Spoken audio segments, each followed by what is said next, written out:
well because of, the situation around sort of agents and clubs or teams protecting an investment. They get rewarded very quickly, and how many of them fall off, the level that got them to the stardom and the initial rewards. Some of them, they drop those standards straight away because of distractions, because of, the comfort factor. And it's those guys who succeed over long periods of time. There's a common denominator. They're always the first to train and always the last to leave. They work their socks off continually. They have standards which are higher than anybody else's.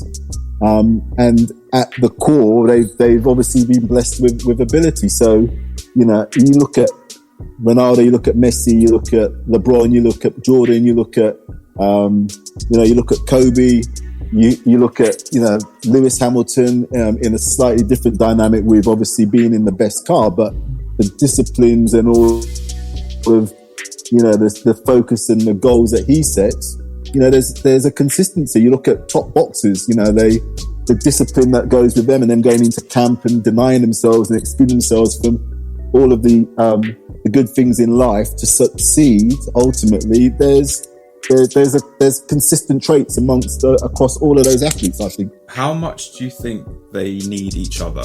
So you mentioned like Messi and Ronaldo there, and it's often said that maybe individually their careers wouldn't have panned out the way they did if they didn't have the other one there continuously pushing them, or not even pushing them, but pushing themselves.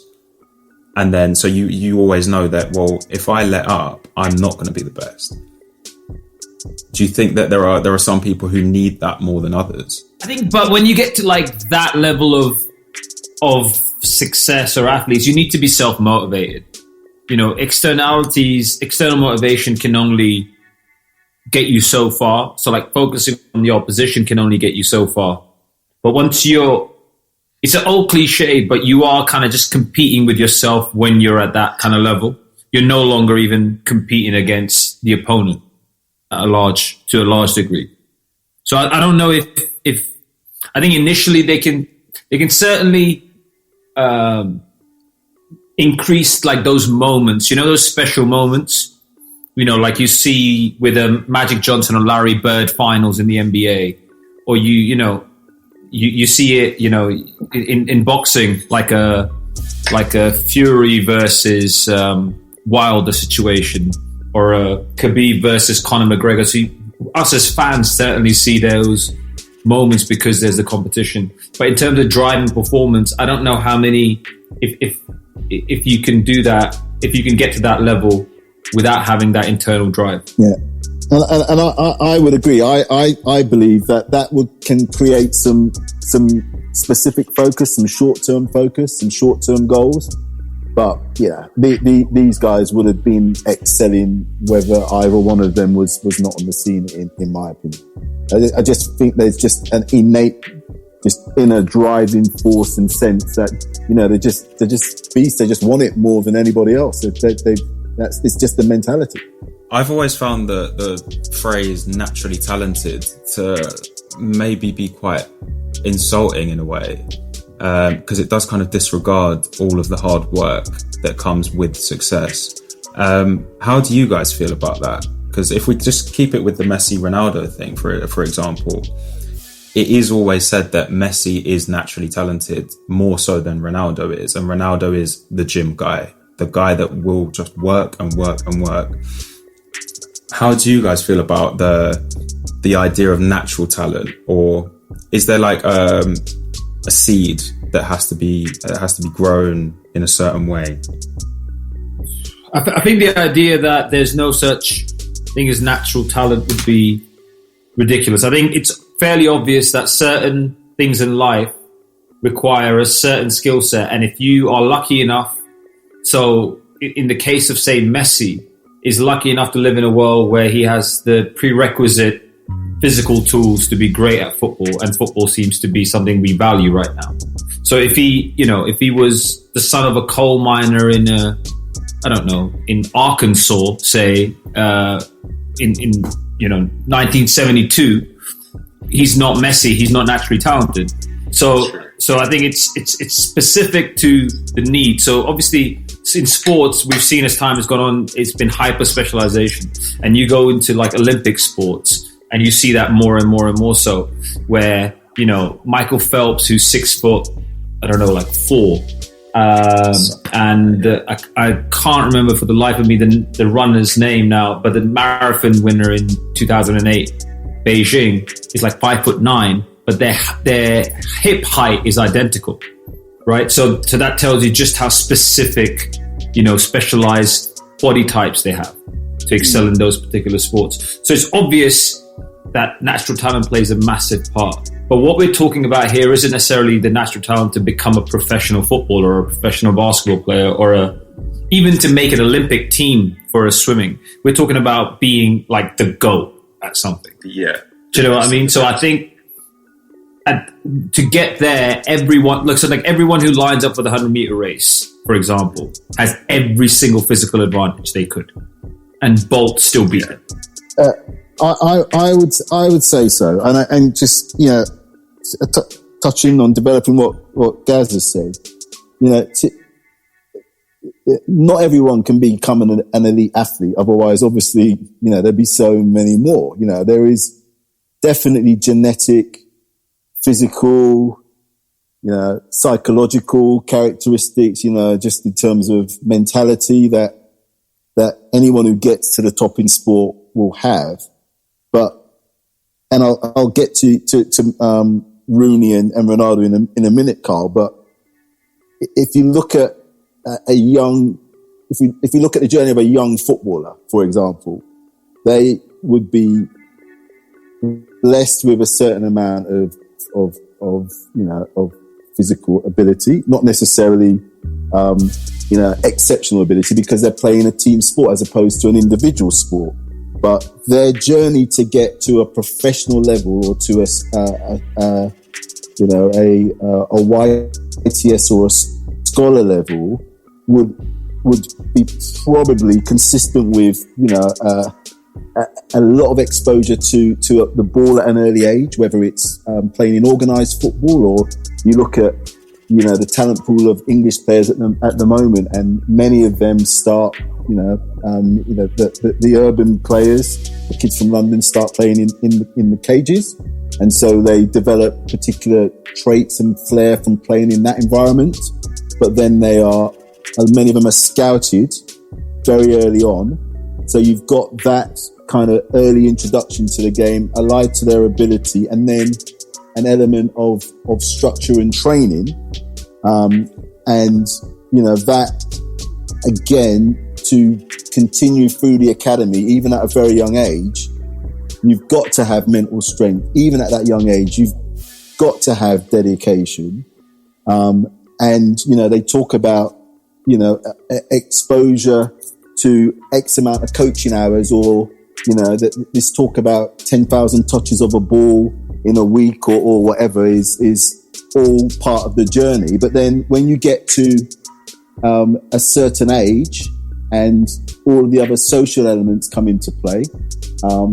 But specific to Ronaldo and Rooney, both would have had, you know, in their own environments, similar journeys coming through the academy structures of you know, high profile clubs in both Portugal and in you know, obviously in Rooney's case in Everton in England. But then I just think mindset has then taken Ronaldo to a different level. You don't generally hear of negatives associated with Ronaldo regarding sort of social activities, or, you know, I don't know. My understanding is Ronaldo teetotal. You know, Rooney has had drink driving escapes. He's had kind of nightclub issues.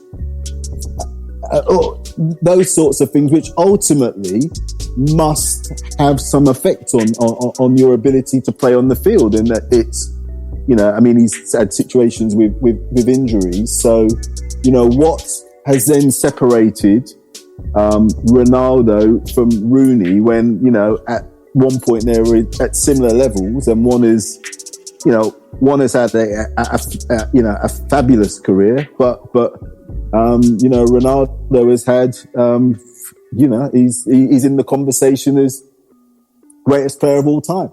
And that can only be down to me, starting with a mindset, and then the mindset and the discipline that derive from that, and just the real inner goal to be the very, very best and to continue to be the best. That's all I would put it down to. So I got a question. It's more of like it's just that I'm curious about this. So when you see essentially Rooney committing, for the lack of better words, like petty crimes, right? Like drink driving, like stuff which Ronaldo, you're saying, doesn't get associated with. So is there an element of, I don't know if that's the right word, but intelligent decision making that kind of you can paint that you need as a prerequisite to being that great, to taking that next step? So Rooney may have maybe a football mind genius. He may have the physical gifts. He may have everything, but he doesn't have. Ronaldo just fundamentally has a better mind. I wouldn't say it's a better mind, but it's a different mindset, I think. And because, let's not denounce the successful career, the fabulous career that Rooney's had. But, many would argue that he never probably quite fulfilled his potential. But, still playing into his, his early 30s. But, some would say never quite fulfilled his potential. Now, I say you don't hear the negatives associated with Ronaldo. Obviously, there's a couple of ongoing legal situations which we won't comment on, but it might be down to management. It might be, Jorge Mendes is recognised as, probably the most influential advisor, agent, manager, whatever you want to call him. And so, the structure that he has in place, maybe there's a support network that was in place at an earlier age that maybe Rooney didn't have. But my mum always said to me, nothing good happens after dark. And, you don't generally see Ronaldo associated with negatives in nightclubs and stuff like that. So that must be a contributing factor. You look at physique, Ronaldo is always, in pristine health, and Rooney, you wouldn't necessarily associate Rooney with being, your prototypical chiseled athlete, would you? So I don't know if you can say that Ronaldo is brighter or has more intelligence, but there's definitely different mindsets. So in terms of reaching that GOAT level status, then would you say the networks around them, the support networks from day one, even from playground level, are crucial in sort of shaping and guiding the path? Like from my journey as an athlete, I just know just how important like mentors have been throughout me as an athlete, and having those support structures and support networks. Like, simple example, like I remember when I was at uni, I remember a friend of mine, this was before the London, actually not, it was after uni, it was before London Paralympics, right? And it was one of my best friend's birthdays, and they were all going out some club in East London a week before the Paralympics in London. And a friend of mine, two of my best friends said, "No, you're not coming out." They wouldn't let me go. That's some good friendships you got there. Yeah. They just wouldn't let me go. They were like, "You're not coming. It's a week out." I don't know many of my friends that would have been that like on it for me. Yeah, but they were like, "You're a week out." Yeah, but they were like, I was like, "No, I'm not going to drink." They were like, "No, you're not coming out."